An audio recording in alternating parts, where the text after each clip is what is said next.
tabungan dan konsumsi. Teman-teman sekalian, bahwa kegiatan konsumsi adalah pembelajaran barang dan jasa yang dipakai langsung untuk memenuhi kebutuhan konsumen.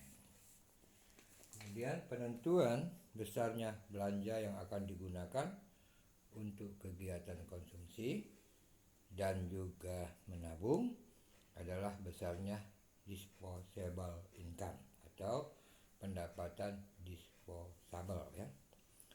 Pendapatan disposable adalah pendapatan maksudnya ya, setelah dikurangi pajak. Jika pendapatan disposable meningkat, rumah tangga memiliki uang yang lebih banyak untuk konsumsi. Nah, jadi konsumsi berubah sesuai dengan perubahan pendapatan disposable.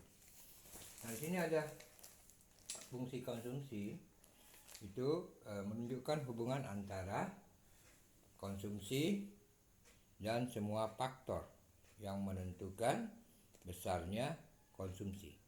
Nah, hubungan itu seperti kita lihat di sini papan tulis, sangat penting dalam ekonomi makro. Nah, kemudian sini fungsi konsumsi APC ya, APC berarti average propensity to consume adalah total konsumsi dibagi dengan pendapatan disposable. Nah, ini rumusnya APC itu adalah C per pendapatan. Kemudian ada marginal. Marginal itu kemiringan ya. Jadi atau juga perubahan ya pendapat dan disposable. Nah, ini dirumuskan dengan seperti ini, MPC, kemiringan kurva fungsi konsumsi ya.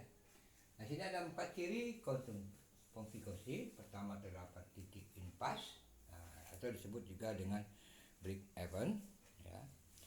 Nah, break even point ini tingkat di mana seluruh pendapatan disposable rumah tangga digunakan untuk kegiatan konsumsi ya di sini. Kemudian di bawah titik impasse ininya APC-nya lebih besar dari 1, di atas tingkat APC-nya lebih kecil dari 1 ya. Nah, ini ada keterangan bahwa di sini rumus C sama dengan A plus B Y D. C ini tingkat konsumsi nasional, A ini besarnya pengeluaran konsumsi, B ini MPC, ini tingkat disposable income ya. Jadi teman-teman sekalian bahwa keterangan dari rumus ini bisa dipahami ya. Nah, jadi kalau kemudian di situ fungsi tabungan. Nah, ini ada fungsi tabungan ya. Jadi kalau kita lihat di situ ada fungsi tabungan, saya perlihatkan lagi. Nah, ini ada fungsi tabungan. Nah, fungsi tabungan adalah terdapat 2 konsep itu ya, yaitu APS atau average propensity to save ya, dan juga marginal to save atau MPS. Jadi sini ada APS tuh, average propensity to save.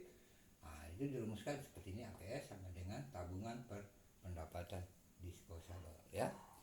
Kemudian ada MPS, marginal propensity to save. Ini juga MPS itu tabungan per pendapatan disposable ya. Nah, jadi teman-teman bisa ini kurvanya. Nah, jadi fungsi kemiringan kurva itu MPS ya, jadi. Nah, faktor lain yang mempengaruhi konsumsi ataupun juga dan tabungan biasanya adalah kekayaan yang telah terkumpul, sikap hemat ya, suku bunga, kondisi perekonomian, serta juga program dana pensiun pemerintah. Nah, secara matematis dia rumuskan seperti ini, fungsi tabungan dan konsumsi ya. C sama dengan A plus B Y D. S sama dengan min A plus 1 min B kali pendapatan. Nah, ini ada beberapa sedikit tentang contoh soal tentang masalah fungsi tabungan dan juga fungsi konsumsi. Pada tingkat pendapatan nasional per tahun adalah 40 triliun. Besar konsumsi per tahun adalah 30 triliun. Di lain pihak, pada tingkat pendapatan nasional per tahun sebesar 50 triliun. Besar konsumsi per tahun adalah berapa? Nah, ini kita lihat di sini kita jawab ya. Kita jawab di sini. Pertama APC dulu kita cari. APC itu 30 per 40 ya. 30 per 40. Akhirnya kita dapatkan nilai 0,75. Nah, kemudian MPC juga konsumsi, perubahan konsumsi dari 36 dikurang 30 ya. Ini 36 triliun kurang 30. Kemudian 50 triliun dikurang 40 triliun. Nah, akhirnya kita dapatkan 6 per 10 atau 0,6 ya. Nah, setelah mendapatkan nilai APC dan MPC atau juga average propensity ya, konsum ya, jadi juga MPC juga dapatkan, dan kita A-nya kita cari A, yaitu antara dikurang APC ya dengan MPC ya. Jadi teman-teman bisa mengetahui di situ ya. Jadi APC average propensity to consume, kemudian MPC itu adalah marginal propensity consume. Setelah dapat itu kita masukkan ke sini. Setelah dapat A-nya ini 0,75 dikali 0,6 dikali 40 akan mendapatkan A-nya 6. Nah, dari sini fungsinya C sama A plus B, Y 6 plus 0,6 ya. Nah, ini kita belajar tentang fungsi tabungan dan fungsi konsumsi.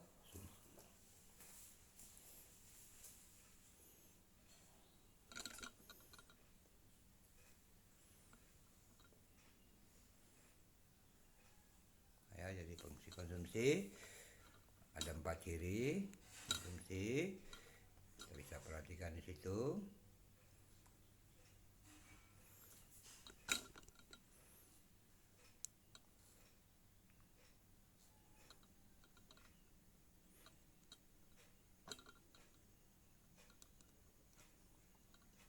Nah, jadi teman-teman sekalian, bahwa kita belajar tentang ekonomi, tentang fungsi tabungan dan fungsi konsumsi ya.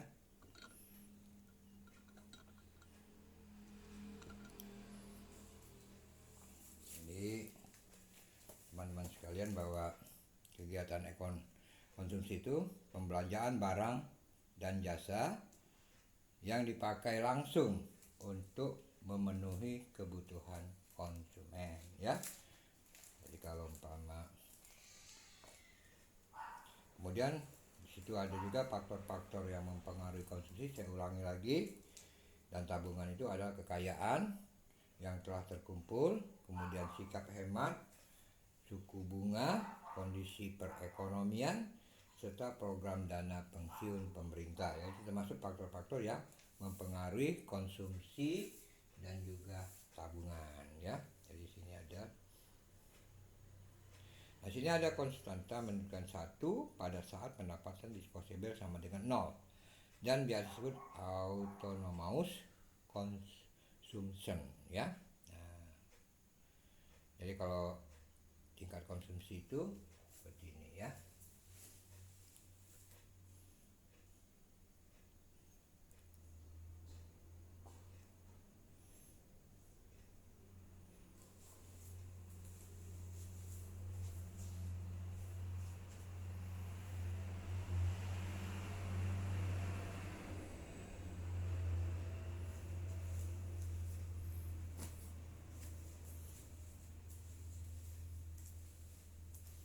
Baiklah, demikianlah pertemuan kita dengan Arif Privat tentang fungsi tabungan dan konsumsi. Semoga aja bisa bermanfaat, dan juga selamat belajar, dan juga salam buat teman-teman di mana saja berada, dan juga semangat untuk belajar terus ditingkatkan. Oke?